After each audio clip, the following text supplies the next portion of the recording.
as I said இந்த science எல்லாமே emotionally, physically, mentally அப்படியே நம்ம பேட்டரியை வந்து ட்ரெயின் பண்ணிடும். we will not have that drive. நம்மளுக்கு அந்த ஒரு மோட்டிவேஷன், அந்த ஒரு எனர்ஜி, காலையில் சிஸ்டம் ஓப்பன் பண்ணி லாகின் பண்ணும்பொழுதே என்னடா இது, எதுக்குடா இப்படி வேலை பார்க்குறோம் அப்படின்ற ஒரு இன்டென்ஷனோட வேலை பார்த்தா அது எப்படி இருக்கும். அண்ட் அதை நம்ம ரொம்ப காலம் கண்டினியூ பண்ணும்பொழுது இட் வில் பி டிஃபிகல்ட் இல்லை.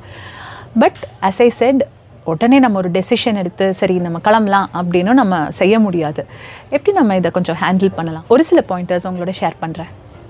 ஃபர்ஸ்ட் பாயிண்ட், அதை அக்னாலேஜ் பண்ணணும்னு சொல்லும் பொழுது இந்த இஷ்யூஸ்லாம் நான் சொன்னல, இந்த சயின்ஸ் எல்லாம் ஏதாவது நீங்கள் ஃபேஸ் பண்ணுறீங்க அப்படின்னா, ஆர் உங்களுக்குள்ளே ஃப்ரெண்ட்ஸ்குள்ளே பேசிக்கிறீங்க அப்படின்னா, அட விடுங்கப்பா இண்டஸ்ட்ரியே இப்படி தான் இருக்குது, எல்லா இடத்துலையும் இப்படி தான் இருக்குது அப்படின்னு அதை நினைக்கிறது அது எந்த அளவுக்கு ஹெல்ப்ஃபுல்லாக இருக்கும்னு தெரியல. ஃபர்ஸ்ட் ஆஃப் ஆல் டாக்ஸிசிட்டினா அதை நம்ம கம்ப்ளீட்டாக அண்டர்ஸ்டாண்ட் பண்ணிக்கணும். அண்ட் இன்னொன்று, நீங்கள் தான் வீக்கான பர்சனோ ஆர் உங்களால் தான் அதை கையாள முடியல ஆர் உங்களை தான் ஸ்பெசிஃபிக்காக டார்கெட் பண்ணுறாங்க. ஸோ இதுவும் நம்ம செய்யவே கூடாது. ஏன்னா இதுதான் ரொம்ப ரொம்ப முக்கியம். அண்ட் யூஸ்வலி நம்ம அதுதான் செய்வோம். மற்றவங்க எல்லாமே அதை ஹேண்டில் பண்ணுறாங்களே, மேபி என்னால் தான் அதை எனக்கு தான் அந்த ஒரு மெச்சூரிட்டி இல்லையோ அப்படின்னு சம்மந்தமே இல்லாமல் நம்ம சில பாயிண்டர்ஸோடு நம்ம லிங்க் பண்ணுவோம். அது தேவையில்லை. உள்ள பிரச்சனையாக உள்ளபடி அதை அக்னாலேஜ் பண்ணிக்கோங்க. And that's the very first step. Next thing, detach emotionally from work. இப்போது உங்களோட ஆஃபீஸ் ஒர்க் ஹவர்ஸ் முடிஞ்சதுக்கப்புறம் நம்ம லாக் ஆஃப் பண்ணுறோம். பட் நிறைய பேர் வந்து ஒர்க்லேருந்து லாக் ஆஃப் பண்ணாலும் மைண்டில் வந்து அது கான்ஸ்டண்ட்டாக ஓடிட்டே இருக்கும்.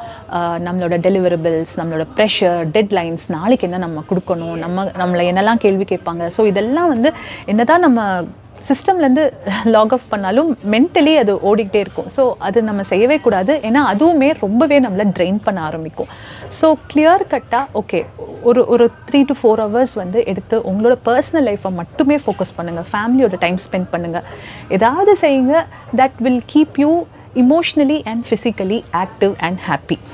என்ன ஃபேவரட் ஆக்டிவிட்டியோ அதில் கண்டிப்பாக நான் வந்து இன்வால்வ்டாக இருக்கணும். இந்த டாக்ஸிசிட்டியை நான் கொஞ்சம் கொஞ்சமாக குறைக்கணும்னா அதிலேருந்து டிட்டாச் பண்ணி வேறு இடத்துல நம்மளோட எனர்ஜியை சேனலைஸ் பண்ணும்போது we slowly start feeling better. So that also helps. Work வேணால் டாக்ஸிக்காக இருக்கலாம், அதுக்காக ஒர்க்கை தாண்டி அந்த டாக்ஸிசிட்டி இங்கே நம்ம இழுத்துட்டு வந்துடக்கூடாது. நெக்ஸ்ட் திங் நான் உங்ககிட்ட சொல்லணும்னு நினைக்கிறது, ஒரு டாக்ஸிக் ஒர்க் பிளேஸில் நம்ம இருக்கும் பொழுது நம்ம மைண்டுக்குள்ளே என்ன மாதிரி டைலாக்ஸ் நம்ம யூஸ் பண்ணுறோம், எதெல்லாம் நம்ம சொல்லிகிட்ருக்கோம், நமக்கு ஒரு எண்ணம் மனசுக்குள்ளே ஓடிட்டுருக்கோம்ல. நம்ம க்ளோஸ் ஃபேமிலி மெம்பர்ஸ்கிட்ட கூட நம்ம அதை பெருசாக ரிவீல் பண்ண மாட்டோம். இப்போது நமக்கு வந்து ஒரு டேலண்ட் இல்லை ஆர் அந்த குவாலிட்டியை வந்து நம்ம டெலிவர் பண்ணலை, நீங்கள் இந்த டைம்குள்ளே நீங்கள் வந்து இது செய்யலை, இந்த வேலையை முடிக்கலை, எஃபிஷியன்சி இல்லை ஆர் ரேட்டிங் கம்மியாக இருக்குது, எப்படிப்பட்ட ஒரு சீன் வந்து ஆஃபீஸில் இருந்தாலும் அதை வச்சு ஓகே நமக்கு தான் டேலண்ட் இல்லையோ, ஓகே நம்மளால் இந்த இண்டஸ்ட்ரியில் சர்வைவ் பண்ண முடியல, மற்றவங்களால முடியுது, எனக்கு தான் அந்த வேல்யூ இல்லை அப்படின்னு உங்களோட செல்ஃப் ஒர்த் என்றைக்குமே டேமேஜ் ஆகிடக்கூடாது. ஒரு ப்ராஜெக்டோட சக்ஸஸும் உங்களோட செல்ஃப் ஒர்த்தும் மேட்ச் பண்ணவே முடியாது. அண்ட் அப்படி பண்ணிங்கன்னா நமக்கு இருக்கிற அந்த கான்ஃபிடென்ஸ், அந்த மோட்டிவேஷன் தான் அஃபெக்ட் ஆகும். ஸோ அதை விட்டுறாதீங்க, நிச்சயமாக செய்யவே கூடாது. என்ன செய்யலாம், ஸ்ட்ராட்டஜிக்கலாக அப்ரோச் பண்ணுங்கன்னு சொல்கிறேன். 3 மாதத்தில் நான் என்ன செய்ய போகிறேன், ஒரு 6 months ஒரு 1 yearல என்ன பிளான் இருக்க போகுதுன்னு நீங்கள் யோசிச்சு பாருங்கள். இதே ரோலில் இருக்க போகிறீங்களா, இல்லை வேறு ரோல் வேறு கம்பெனியில் நம்ம ட்ரை பண்ணணும்னா இப்போது இந்த டைமை யூஸ் பண்ணிவிட்டு எப்படிலாம் என்னோடய ஸ்கில்ஸை நான் அப்டேட் பண்ணிக்கலாம், ஆன்லைன் சர்டிஃபிகேஷன்ஸ் ஏதாவது பண்ணலாமா, உங்கள் ரெஸ்யூமேவை இன்னுமே ஒரு ஸ்ட்ராங்கரான ஒரு ப்ரொஃபைலாக பில்ட் பண்ணுறதுக்கு இந்த ட்ரான்சிஷனிங், இந்த கேப், இந்த டைம், அதாவது இந்த ஜாபில் இருந்துக்கிட்டே அடிஷ்னல் எஃபர்ட் போட்டு ஏதாவது செய்ய முடியுமான்னு பாருங்கள். ஆல்சோ உங்களோட ஃப்ரெண்ட்ஸ்கிட்ட பேசுகிறது, நெட்வொர்க் பண்ணுறது, சீனியர்ஸ்கிட்ட பேசுகிறது, இண்டஸ்ட்ரியில் என்ன ஸ்டேட் இருக்குது, மார்க்கெட் என்ன ஸ்டேட்டில் இருக்குது, எங்கே நம்ம நெக்ஸ்ட் ட்ரை பண்ணலாம். ஸோ இந்த மாதிரி அந்த ரிசர்ச் ஆக்டிவிட்டீஸ் எல்லாம் இந்த ஒரு 3 month பீரியட் எடுத்து கூட நம்ம அதுக்கு இன்வெஸ்ட் பண்ணலாம். இந்த மாதிரி நம்ம அப்ரோச் பண்ணும்பொழுது மெதுவாக நமக்கே ஒரு கான்ஃபிடென்ஸ்னு சொல்லும்பொழுது ஓகே இந்த இடத்துல நான் மாட்டிக்கிட்டேன், இந்த டாக்ஸிக் ஒர்க் பிளேஸில் நான் மாட்டிக்கிட்டேன், எனக்கு ரொம்ப டார்ச்சராக இருக்குது, இத்தோட என்னோடய லைஃபே போச்சு, என்னோடய கரியரே போச்சு, அப்படி இல்லாமல் ஓகே நான் ப்ரிப்பேர் பண்ணிகிட்ருக்கேன், நெக்ஸ்ட் எனக்கு ஒரு நல்ல ஒரு ஆப்பர்ச்சுனிட்டி கிடைக்கிற வரைக்கும் தான் இது ஒரு ட்ரான்சிஷனிங் பீரியட் அப்படின்னு நம்மளுக்கு தோணும். அதுவே ஒரு சின்ன கான்ஃபிடென்ஸ் கொடுக்கும்.